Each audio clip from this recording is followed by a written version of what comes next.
अस्सलाम वालेकुम। तो स्टूडेंट्स, आज हम किरचॉफ्स सेकंड रूल पढ़ेंगे और सेकंड रूल जो है वो वोल्टेज के बारे में है। फर्स्ट रूल करंट के बारे में था। सेकंड रूल क्या बता रहा है, ये इसकी डेफिनेशन है।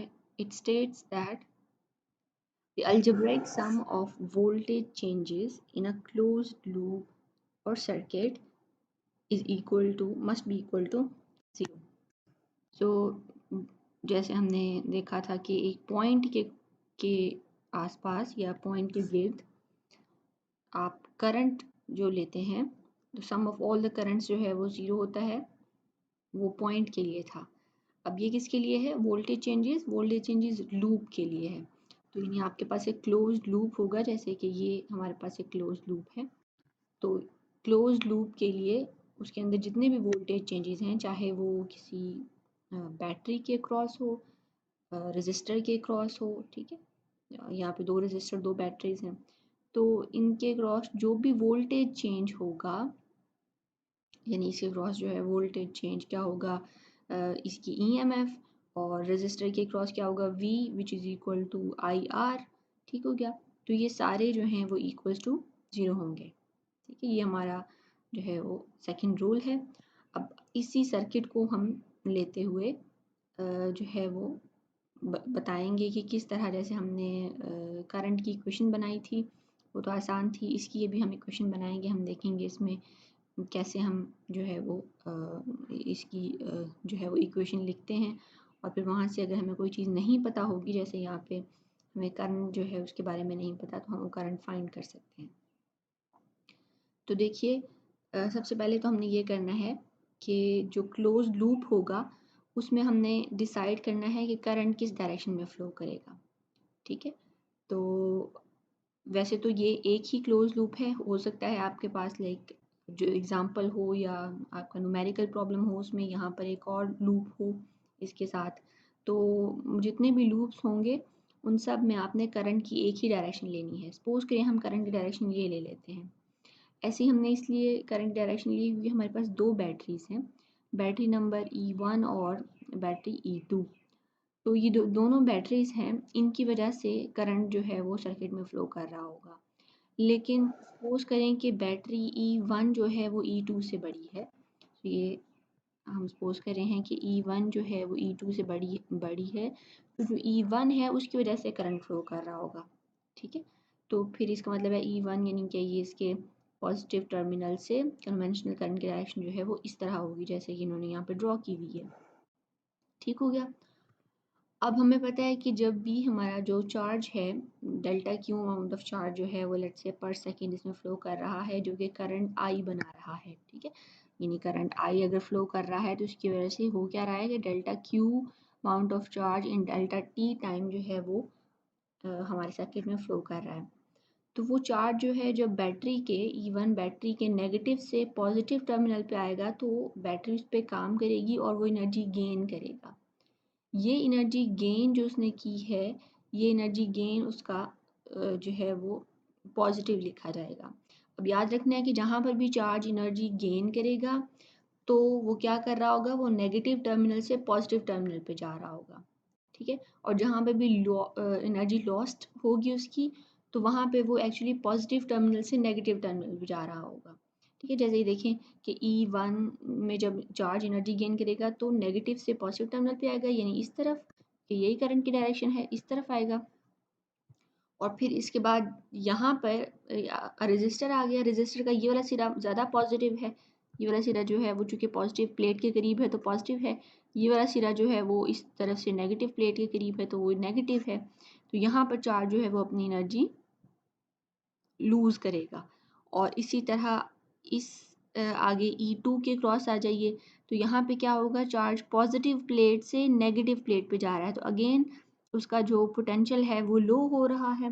तो यहाँ पर भी उसकी एनर्जी जो है वो एनर्जी लॉस्ट होगी, तो वो भी इसको भी हम नेगेटिव लिखेंगे, तो यहाँ पे भी जो पोटेंशियल चेंज होगा वो नेगेटिव होगा। इसी तरह यहाँ पर भी अगर हम आए तो ये बैटरी के पॉजिटिव से, यानी बैटरी का पॉजिटिव इस तरफ लगा हुआ था ना, वो नेगेटिव की तरफ जा रहा है, तो यहाँ पर भी एनर्जी लॉस्ट होगी।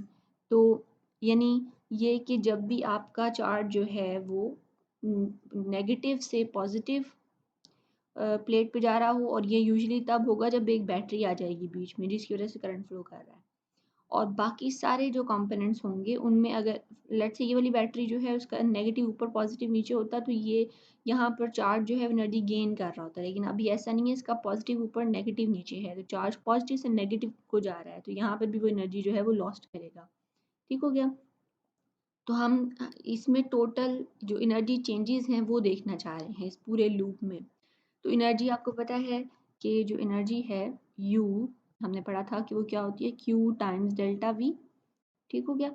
तो यहाँ पे अगर हम बैटरी की बात करें तो जो बैटरी का वोल्टेज होता है वो तो होती है EMF। ठीक है। और Q जो है वो हमने देखा कि delta Q amount of charge है, तो जो इसके क्रॉस वोल्टेज होगा E1 के क्रॉस वो क्या हो जाएगा, क्योंकि यहाँ पे तो एनर्जी गेन हो रही है तो वो क्या हो जाएगा, वो हो जाएगा E1 उसका वोल्टेज टाइम्स डेल्टा Q, तो ये हो जाएगी उसकी energy. So this will be the energy gained. हो गया, एनर्जी गेन। और फिर ये रेजिस्टर आ जाता है, रेजिस्टर की क्रॉस एनर्जी जो है वो लॉस्ट होगी, तो यहाँ पे क्या होगा, तो energy lost across resistor R1 वो क्या होगा, delta Q amount of charge, और उसमें से जो करंट गुजर रहा है वोल्टेज V1 है। ठीक है। तो फिर करंट यानी कि I टाइम्स R1 हो जाएगा, और यहाँ पे नेगेटिव साइन आ जाएगा। ठीक है। जब भी एनर्जी जो है वो लॉस्ट होगी तो नेगेटिव साइन आएगा, जब एनर्जी जो है वो गेन होगी तो साइन पॉजिटिव ही रहेगा। ठीक हो गया। तो यहाँ पे चार्ज टाइम्स V, वो अब वोल्टेज, चूंकि ये तो बैटरी नहीं है तो यहाँ पे हमने इसका वोल्टेज लिखना है। Voltage according to Ohm's law क्या होगा, इसमें से गुजरने वाला करंट और इसकी रेजिस्टेंस यानी I टाइम्स R1। देखो I जो है वो पूरे सर्किट में एक ही गुजर रहा है ना, तो आप अगर इसमें से यानी इस सेकंड रेजिस्टर में से देखोगे तो वहाँ से भी I ही गुजर रहा है, लेकिन उसका रेजिस्टेंस जो है वो R2 हो जाएगी। तो इस तरह वोल्टेज जो है यहाँ से V1 इसके क्रॉस ड्रॉप होगा और इस R2 के क्रॉस V2 ड्रॉप होगा, तो वोल्टेज डिफरेंट होगा क्योंकि रेजिस्टेंस डिफरेंट है, लेकिन करंट जो है वो क्योंकि एक ही लूप है, सारे कंपोनेंट जो है सीरीज में लगे हुए हैं, तो करंट जो है वो एक ही घुसेगा। इसी तरह आप अब चलते हुए यहाँ से हमने स्टार्ट किया, यहाँ पे आ गए, यहाँ पे एनर्जी गेन हुई, यहाँ पे एनर्जी लॉस्ट हुई। फिर नेक्स्ट कंपोनेंट पे आ जाएं तो यहाँ पे भी एनर्जी लॉस्ट होगी क्योंकि आप पॉजिटिव टर्मिनल से नेगेटिव टर्मिनल पे जा रहे हो। ठीक है। हम कन्वेंशनल करंट की डायरेक्शन ले रहे हैं, पॉजिटिव चार्ज पॉजिटिव टर्मिनल से नेगेटिव टर्मिनल पे जाते हुए अपनी इलेक्ट्रिकल पोटेंशियल एनर्जी लूज करता है। तो यहाँ पे भी एनर्जी लॉस्ट होगी, तो वो एनर्जी लॉस्ट क्या आ जाएगा, यहाँ पे कहीं इन्होंने लिखा होगा, ये देखिए -E2 टाइम्स डेल्टा Q। ठीक है। तो यहाँ पे भी आपने लिख देना है नेक्स्ट में कि एनर्जी लॉस्ट अक्रॉस E2 क्या होगी, -E2 टाइम्स डेल्टा Q। और फिर आ जाते हैं नीचे आप इस पे R2 पे, तो R2 में भी एनर्जी जो है वो लॉस्ट होगी, और क्योंकि वो रेजिस्टर है डेसिपेट होगी, तो R2 के क्रॉस क्या होगा, आपका करंट तो I ही गुजर रहा है, delta Q amount of charge है और रेजिस्टेंस R2 है, तो minus I times R2 times delta Q। तो ये चार हमारे पास जो है वो एनर्जी की चेंजेस आ रही हैं पूरे सर्किट में, यानी एक जगह जो है वो चार्ज एनर्जी गेन कर रहा है, बाकी 3 जगहों पर चार्ज एनर्जी लूज कर रहा है। तो ये हमारे पास 4 एनर्जी की चेंजेस जो हैं वो पूरे लूप में आ रही हैं। तो फिर according to the law of conservation of energy the total change in energy of our system is zero. ठीक है। टोटल चेंज ज़ीरो होगा, जाहिर है हमें पता है कि एनर्जी ना तो प्रोड्यूस होती है इस प्रोसेस में, ना ही जो है वो लॉस्ट होती है, टोटल एनर्जी जो है वो सेम रहती है। तो फिर जो टोटल चेंज है एनर्जी का, जब एनर्जी ही सेम रहेगी, जब एनर्जी सेम या कांस्टेंट रहेगी तो जो चेंज होगा एनर्जी का वो क्या होगा, ज़ीरो। आप ये याद रखिएगा हमेशा कि जब भी कोई चीज़ कांस्टेंट है तो उसमें कोई चेंज नहीं आ रहा ना, मतलब तो जो चेंज एनर्जी होगा वो क्या होगा, ज़ीरो। तो फिर हमारे पास चेंज एनर्जी 4 जगहों पर थे। पहला जो सॉरी हमारी EMF फर्स्ट बैटरी थी उसके क्रॉस, जिसकी वजह से करंट फ्लो कर रहा था, तो वहाँ पे गेन आ रहा था, इसलिए ये पॉजिटिव रहा। फिर नेगेटिव IR1 डेल्टा Q, फिर नेगेटिव E2 दूसरी बैटरी के क्रॉस भी एनर्जी लॉस्ट हो रही है, फिर रेजिस्टर 2 के क्रॉस भी एनर्जी लॉस्ट हो रही है। तो all of these energy is equals to 0, ठीक है, all these energy change is equals to 0। तो यहाँ से अब देखो कि हम बेसिकली वो रूल ड्राइव कर रहे हैं, वो रूल बना रहे हैं जो हमने ऊपर जो है डिफाइन किया है। तो यहाँ से जो डेल्टा क्यू है, अगर हम सब में डेल्टा क्यू ही है, ठीक है, तो डेल्टा क्यू को अगर हम यहाँ से बाहर निकाल के इक्वल टू 0 कर दें, यानी हम कहें कि sorry equal not equal to 0 करेंगे ना इस केस में। तो हम यहाँ पे हमने ये किया कि डेल्टा क्यू को बाहर निकाल दिया, और यहाँ पे हम ये कहेंगे कि क्योंकि डेल्टा क्यू तो एक डेफिनेट अमाउंट ऑफ चार्ज है ना जो कि हमारे सर्किट में फ्लो कर रहा है, यानी डेल्टा क्यू जो है वो इक्वल टू 0 नहीं है। तो इसका मतलब है कि बाकी की सारी चीज़ जो है वो इक्वल टू 0 होगी, ठीक है। तो आप हमेशा ऐसे आर्ग्यूमेंट देते हैं कि जब भी दो चीज़ें जो है वो मल्टीप्लाई हो रही हैं वो और इक्वल टू 0 हो रही हैं, तो उनमें से एक चीज़ जो है वो मस्ट बी इक्वल टू 0 होगी ना।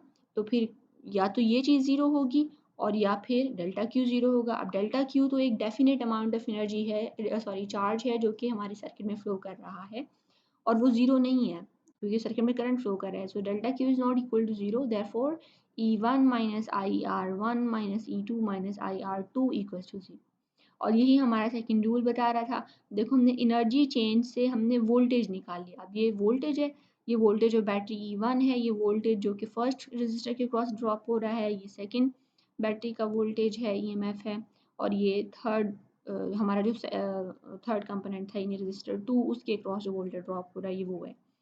तो यहाँ से हमें पता चला कि जो algebraic sum of all the voltage changes in a circuit है वो इक्वल्स टू 0 है।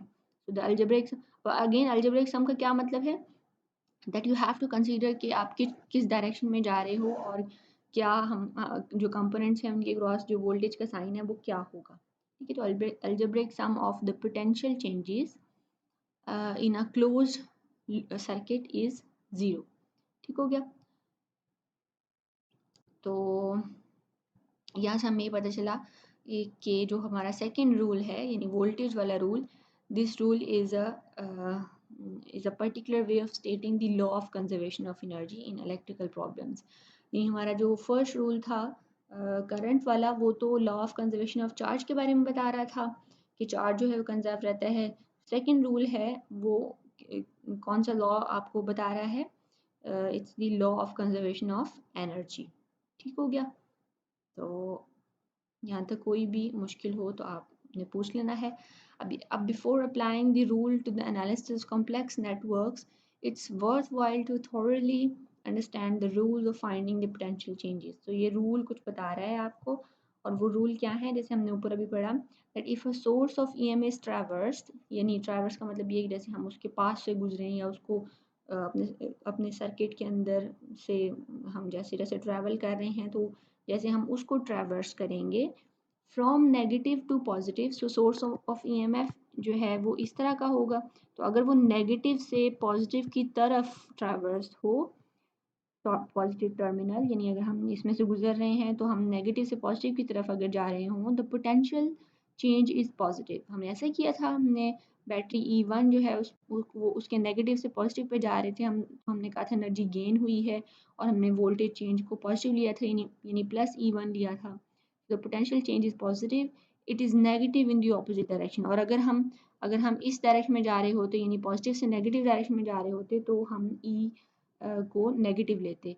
तो ये हमने जब E2 के क्रॉस हम कर रहे थे तो हम पॉजिटिव से नेगेटिव जा रहे थे ना, तो यहाँ पर हमने इसको नेगेटिव लिया था, ठीक है। तो जब भी किसी बैटरी या किसी सोर्स ऑफ EMF के क्रॉस अगर आप ट्रैवर्स कर रहे हैं while walking through the circuit, तो आप अगर पॉजिटिव टर्मिनल से नेगेटिव पे जा रहे हैं, पॉजिटिव से नेगेटिव पे जा रहे हैं, तो नेगेटिव लेंगे वोल्टेज चेंज, और अगर नेगेटिव से पॉजिटिव पे जा रहे हैं तो वोल्टेज चेंज को प्लस लेंगे। सो इस केस में इसको हम लेंगे प्लस, और इस केस में इसको हम लेंगे नेगेटिव।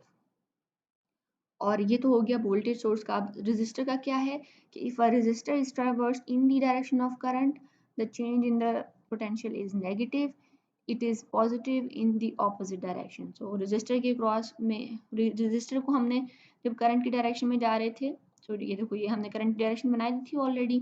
अब जैसे हम करंट की डायरेक्शन में जा रहे थे, रास्ते में R1 आया, फिर रास्ते में R2 आया, तो ये जब R1 और R2 आए तो दोनों को हमने नेगेटिव लिया, हमने कहा यहाँ पे एनर्जी जो है वो डिसिपेट हो रही है।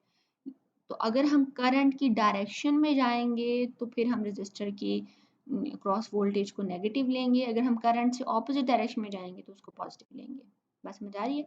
यानी वोल्टेज सोर्स का तो हमने देखना है कि हम नेगेटिव से पॉजिटिव पे जा रहे हैं तो हम इसको पॉजिटिव लें, लेकिन जो रजिस्टर है उसमें एक दफ़ा आपने करंट की डायरेक्शन डिसाइड कर ली है। अब अगर आप करंट की डायरेक्शन में जा रहे हैं, दरम्यान में कोई रजिस्टर आ रहा है तो आपने नेगेटिव लेना है। अगर आप करंट से ऑपोजिट डायरेक्शन में जा रहे हैं, अब ऑपोजिट डायरेक्शन में तो आप सोचेंगे हम क्यों जाएंगे, तो अभी हम देखते हैं हम क्यों जाएंगे। नेक्स्ट एग्जांपल में हम जो है वो इसको देखेंगे। सो अगर आप करंट की डायरेक्शन में जा रहे हैं तो नेगेटिव लेना है, और अगर उससे ऑपोजिट डायरेक्शन में जा रहे हैं तो पॉजिटिव लेना है। अच्छा, अब ये हम एग्जांपल कर लेते हैं ताकि हमें न्यूमेरिकल प्रॉब्लम में आसानी हो। इसी तरह का न्यूमेरिकल प्रॉब्लम भी है हमारा। सो ये हमारे पास सर्किट है और इसमें 3 बैटरीज लगी हुई हैं और 3 ही रजिस्टर लगे हुए हैं और 2 लूप आप देखो बन रहे हैं। पहले हमने ऊपर जो सर्किट पढ़ा उसमें 1 लूप बन रहा था, इसमें 2 लूप बन रहे हैं। अब करना हमने ये है सबसे पहले कि हमने करंट की डायरेक्शन बनानी है। नीचे सारे रेजिस्टर्स की वैल्यूज़ भी लिखी हुई हैं, ई की वैल्यूज़ भी लिखी हुई हैं और हमें फाइंड करना है कि करंट क्या है। हमने I1, I2 और I3 अगर है यहाँ पर तो वो फाइंड करना है। तो सबसे पहले आपने क्या करना है, पहला काम हमने ये करना है कि हमने करंट की डायरेक्शन डिसाइड करनी है कि क्या होगी। ठीक हो गया? तो बैटरी E2 जो है वो 60 वोल्ट की है, बैटरी E3 जो है वो 50 की है और बैटरी E1 जो है वो 40 की है। तो हम बैटरी E2 जो कि सबसे बड़ी है, जैसे ऊपर भी हमने ये किया था कि E1 E2 से बड़ी थी तो हमने E1 की वजह से करंट उसको कहा था कि फ्लो करेगा। तो हम E2 जो है चूँकि बैटरी वो 60 वोल्ट की सबसे बड़ी है तो इसकी वजह से हम मतलब कंसिडर कर लेते हैं कि करंट की डायरेक्शन जो है वो इस लूप में ये वाली है। ठीक है? तो यानी कन्वेंशनल करंट डायरेक्शन E2 की वजह से ये वाली है। अब अगर इस एक दफ़ा आपने डिसाइड कर लिया कि ये वाली करंट डायरेक्शन है तो जितने भी लूप्स होंगे ना उनमें यही डायरेक्शन लेनी है, यानी क्लॉकवाइज। तो इधर अगर क्लॉकवाइज ली है तो इसमें भी क्लॉकवाइज लेनी है। इसमें नहीं आपने देखना कि अब बैटरी जो है वो कौन सी बड़ी है, क्या सिलसिला है। एक दफ़ा जो आपने करंट डायरेक्शन ले लेनी है, पूरे सर्किट में जितने भी लूप्स होंगे उन सब में वही करंट की डायरेक्शन आएगी। ठीक हो गया? आप ये भी कर सकते हो कि इससे ऑपोजिट भी लो करंट की डायरेक्शन ना, उससे कोई फ़र्क नहीं पड़ेगा। मतलब अभी तो हमने ये कहा ना कि चूँकि E2 बड़ी है तो मैंने इस लूप में करंट की डायरेक्शन ये वाली ले ली है। लेकिन आप इक्वली करंट की डायरेक्शन फॉर एग्ज़ाम्पल आप इस लूप में पहले ले लो, तो इस लूप में इस बैटरी की वजह से करंट की डायरेक्शन जो है वो एंटी क्लॉकवाइज़ आ जाएगी। तो फिर आपको यहाँ पर भी एंटी क्लॉकवाइज़ ही लेनी है। मतलब बात कहने का मकसद ये है कि आप एक दफ़ा जो करंट की डायरेक्शन एक लूप में लोगे, आपने सभी लूप में वही करंट की डायरेक्शन लेनी है। ठीक हो गया? तो हमने यहाँ पर ले ली है क्लॉकवाइज और यहाँ पे भी क्लॉकवाइज। अब ये रजिस्टर R1 ये है, R1 के क्रॉस तो कौन सा करंट गुजर रहा है, I1। R2 के क्रॉस जो है वो गुजर रहा है करंट I1 भी। सो देखो यहाँ से हम जैसे आ रहे हैं इस जगह से आ रहे हैं तो I1 भी इसके क्रॉस गुजर रहा है। और फिर अगर हम देखें तो ये यहाँ पर I2 है, यहाँ पे I2 है तो I2 ऊपर से नीचे आ रहा है, ये नीचे से ऊपर जा रहा है, I2 नीचे ऊपर से नीचे आ रहा है। तो इसके क्रॉस 2 करंट गुजर रहे हैं, यानी रजिस्टर R2 के क्रॉस जो है वो 2 करंट गुजर रहे हैं। एक करंट I1 है जो कि ऊपर की तरफ है और दूसरा करंट I2 है जो कि नीचे की तरफ है। ठीक है? साइमल्टेनियसली 2 करंट गुजर रहे हैं इसमें से। R3 में से अगेन एक ही करंट गुजर रहा है। इस तरह हमारे पास ये 3 रजिस्टर्स हैं और हम ख़त्म कर देते हैं।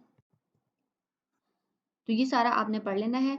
अब हम देखेंगे कि इसके क्रॉस ट्रैवर्स करेंगे हम, इसके क्रॉस जो है वो यूं जैसे ये करंट जो है वो फ्लो कर रहा है उस डायरेक्शन में हम इसके क्रॉस समझो वॉक करेंगे और हम देखेंगे कि हर एक कंपोनेंट के क्रॉस जो वोल्टेज चेंजेस हैं वो क्या आ रही हैं। ठीक हो गया? तो हम स्टार्ट कर लेते हैं लेट्स से इस पॉइंट से, ए पॉइंट से। तो इसको आपने पढ़ लेना है, इसमें आपको उसने यही चीज़ें बताई हुई हैं जो कि हम यहाँ पे करने वाले हैं। तो पॉइंट ए से हम स्टार्ट करेंगे और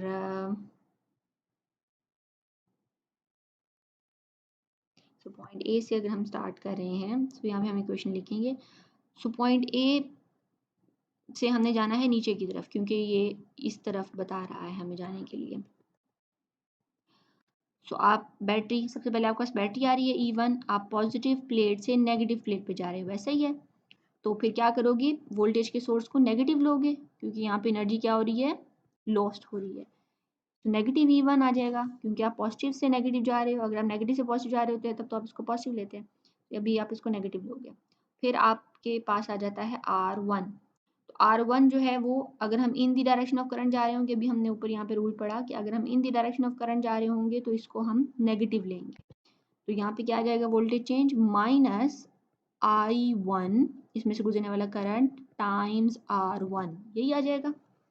ठीक हो गया। तो R1 के क्रॉस करंट गुजर रहा है I1 और हम इन दी डायरेक्शन ऑफ करंट जा रहे हैं नीचे की तरफ, तो यहाँ पे हम इसको नेगेटिव लेंगे। वोल्टेज क्या हो जाएगा, V1 equals to I1 times R1। फिर आगे आ जाए तो R2 आ जाता है। R2 जो है वो थोड़ा सा ट्रिकी है क्योंकि उसमें से एक करंट नहीं गुजर रहा, उसमें से हमें दोनों करंट को देखना पड़ेगा। सो एक करंट तो गुजर रहा है ऊपर की तरफ और दूसरा करंट गुजर रहा है दूसरी तरफ नीचे की तरफ। तो हम ऊपर की तरफ वाला करंट जो है, अभी तो हम इसकी बात कर रहे हैं जिस लूप में हम काम कर रहे हैं, जिस लूप में हम अभी वॉक कर रहे हैं। इस लूप की अगर हम बात करें तो अगर हम करंट की डायरेक्शन में लें तो R2 के क्रॉस क्या होना चाहिए, नेगेटिव करंट होना चाहिए, यानी नेगेटिव वोल्टेज होना चाहिए। लेकिन अगर हम इस लूप की बात करें तो इस लूप में यानी करंट जो है यहाँ से इधर ऊपर की तरफ आ रहा है और जो दूसरा सर्किट है उसमें यहाँ पे sorry if I can change the color of my marker, नीचे की तरफ है। ठीक है, यहाँ से ऊपर की तरफ और यहाँ से नीचे की तरफ। अब देखो कि हमने कहा था कि करंट की डायरेक्शन में अगर आप जाओगे तो वोल्टेज चेंज नेगेटिव आएगा रेजिस्टर के क्रॉस, और अगर करंट से ऑपोजिट जाओगे तो वोल्टेज चेंज पॉजिटिव आएगा। ठीक है, अभी हमने ऊपर यहाँ बात की कि यहाँ हमने कहा कि ये कैसे हो सकता है, तो यहाँ पे आ गया ना वो सिचुएशन। अब ये रेजिस्टर R2 जो है वो शेयर्ड है दो लूप्स में, तो अगर हम इस लूप में अभी वॉक कर रहे हैं तो इसके क्रॉस हम करंट को ये हम यूँ करेंगे कि पहले इसका करंट लिख लेंगे, वो आ जाएगा, वोल्टेज लिख लेंगे, वो आ जाएगा। पहले हम ये रेड वाले का लिखते हैं, रेड वाले का लिखें तो पहले ये आ जाएगा -I1 टाइम्स R2। ठीक हो गया। और फिर एक वोल्टेज चेंज इस करंट की वजह से भी आ रहा है। ठीक है, तो उसकी वजह से क्या लिखेंगे, वो पॉजिटिव होगा क्योंकि करंट जो है वो हम करंट की ऑपोजिट डायरेक्शन में है। ठीक है, तो वो क्या हो जाएगा, प्लस I2, ये वाला करंट है I2 जो कि इस करंट से ऑपोजिट जा रहा है, टाइम्स R2। ठीक हो गया, ऐसे ही। ठीक है, आपने ऊपर की तरफ आप करंट की डायरेक्शन में जा रहे हो तो आपने इसको नेगेटिव ले लिया, और फिर आपने देखा कि इसमें से एक और करंट भी गुजर रहा है और वो हमारे करंट से ऑपोजिट डायरेक्शन में है, तो आपने उसको पॉजिटिव लेना है। फिर आ जाती है नेक्स्ट हमारे पास बैटरी E2। बैटरी E2 में आप क्या कर रहे हो, नेगेटिव से पॉजिटिव पे जा रहे हो। तो नेगेटिव से पॉजिटिव पे जाते हुए क्या होता है, एनर्जी गेन होती है, ये आ जाएगा +E2। ठीक हो गया। तो इसको फिर मैं लिख सकती हूँ इस तरह, -E1 -I1 R1। अब यहाँ से I1 R2 कॉमन है, तो I1 और I2 को ऐड कर लेते हैं हम। बाहर हम माइनस लिखेंगे और हम लिखेंगे इसको R2 टाइम्स I1 -I2। चूँकि मैंने माइनस बाहर निकाल लिया था तो इसमें इस के साथ भी माइनस आ जाएगा। तो देखो ये इसको देखो दोबारा खोल के, यही आ रहा है -I1 टाइम्स R2, आ गया, minus minus plus I2 times R2। ठीक है, so times plus E2 equals to 0, this is equal to 0। So ये हमारे फर्स्ट लूप की इक्वेशन बन गई है। इसी तरह आपने जो है वो सेकंड लूप की इक्वेशन लिख लेनी है, और टाइम काफ़ी हो गया है, सेकंड लूप की इक्वेशन को आपने देखना है। तो फर्स्ट लूप की इक्वेशन में आप जो चीज़ें आपको पता है ना, आपने वो चीज़ें डाल देनी है हमें। यहाँ पे सिर्फ I1 माइनस आई जो है उनके बारे में नहीं पता हमें सिर्फ, तो आई जो हैं वो आपके पास वैसे ही रहेंगे, बाकी सारी चीज़ें आपने पुट कर देनी है इक्वेशन में। और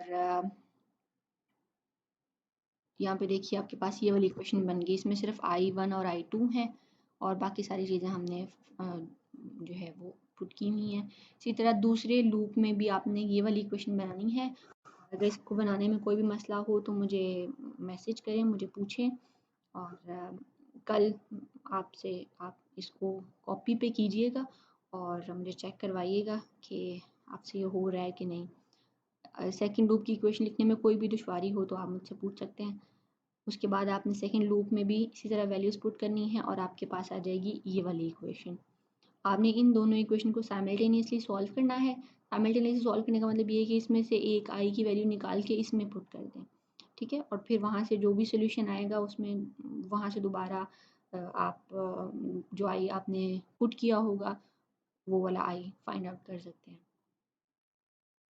और फिर आपके पास I1 आ जाएगा 2/3a और I2 आ जाएगा 2/9a, ठीक हो गया। और फिर आपने फाइंड कर लेना है कि हर रजिस्टर के क्रॉस कितना करंट है। तो R1 के क्रॉस तो सिर्फ I1 गुजर रहा था, लेकिन R2 के क्रॉस I1 माइनस I2 गुजर रहा था, ठीक है? तो यहाँ पे ये इस तरह आ जाएगा और R3 के क्रॉस सिर्फ I2 गुजर रहा था तो वो आ जाएगा। तो इसको आपने समझना है और मुझे बताना है कि आपको समझ आ गई है या नहीं आई। फिर हम कल इंशाल्लाह जो है वो वीट्स ऑन ब्रिज करेंगे और ये काफ़ी इम्पोर्टेंट टॉपिक है। अभी के लिए इतना ही। अल्लाह हाफ़िज़।